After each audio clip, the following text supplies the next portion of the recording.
We all specialize in some form or the other, but today what we would focus on is a specialization in economics. Now, this specialization could be under four criteria.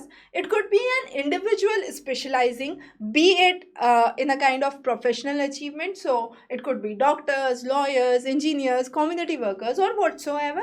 It could be a firm which specializes. So, let's talk about fast food firms. So you have Burger King, KFC as some of the examples. On the other hand, you have courier networks. Those could be FedEx, UPS, Blue Dart. So these are firms with specialized with specific work that they are trying to do. On the other hand, there are regions that specialize. Now, these regions could be high-tech companies located at Silicon Valley, California, located at Cyberabad, India. There could be financial centers, for example, Tokyo in Japan, London in UK, Mumbai in India. There could be fashion or design centers, for example, Milan in Italy, you have Paris in France.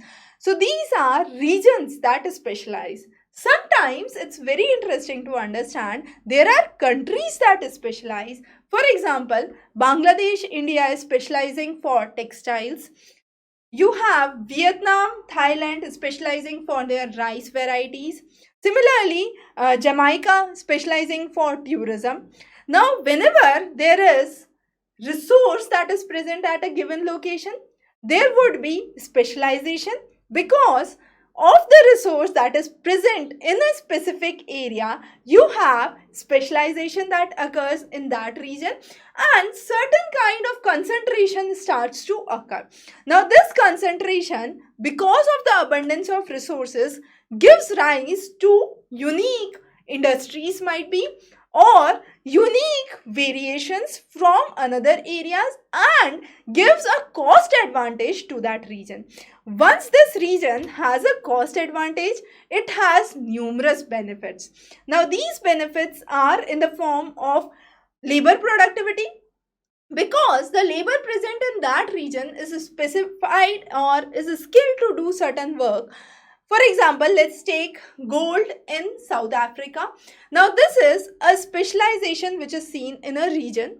Abundance of resource seen in South Africa for gold and diamond, that leads to labor productivity, where the labor is much more skilled, has better quality products to do certain kind of activity. Again, there is efficiency gains. Efficiency gains implies that because of the specialization, the resources that are abundant in one region are scarce in another region.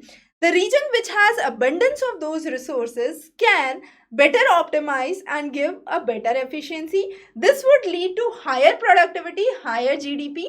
A very good example is Samsung in South Korea, Foxconn in Taiwan, and these are the industries which are focusing on consumer electronics.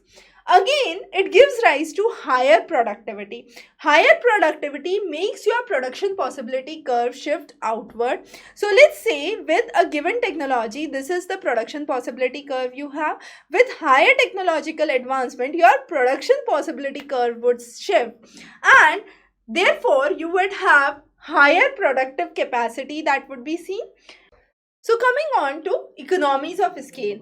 So with economies of scale, since you have specialization for a specific activity, you can have higher output, higher trade, you can enjoy cost saving, keep your prices low, and in the fashion you can control the inflation, ultimately beneficial for the industries. So definitely there are very good economies of scale that are seen with specialization, and it brings in higher competition, because it is an act to bring in more economic growth and better standard of living. But with this specialization, there comes in numerous disadvantages.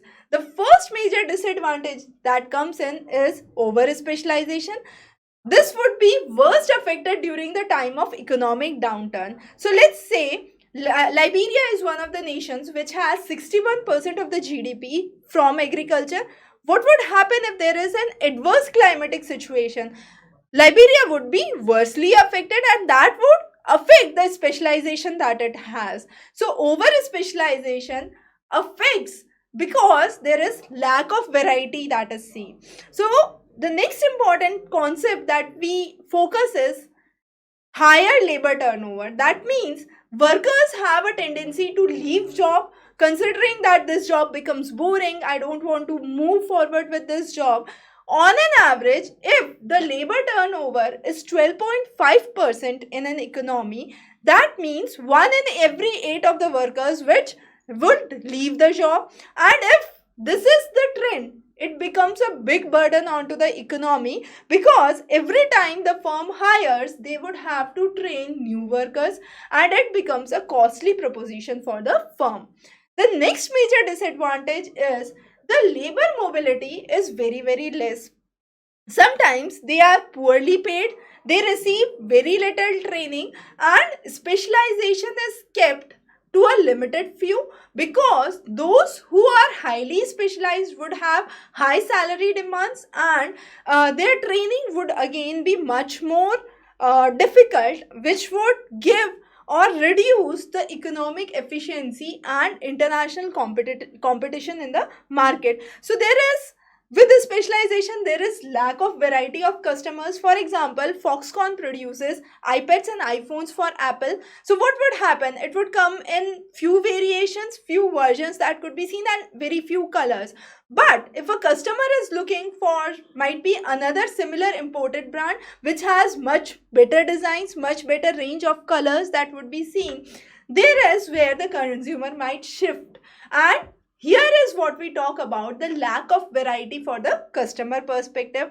The next is cost. As we said, for a very highly skilled population, you need to keep your salaries very high, and this negatively impacts the profit of a company, and in this process it reduces the competition. So these are some of the major disadvantages that are associated with specialization. Specialization is indeed a very important element to understand in economics, and how firms, individuals or regions specialize under certain aspects. We would be continuing with our series on economics in further lectures. For any doubts, feel free to post those in the comment below. Have a good day.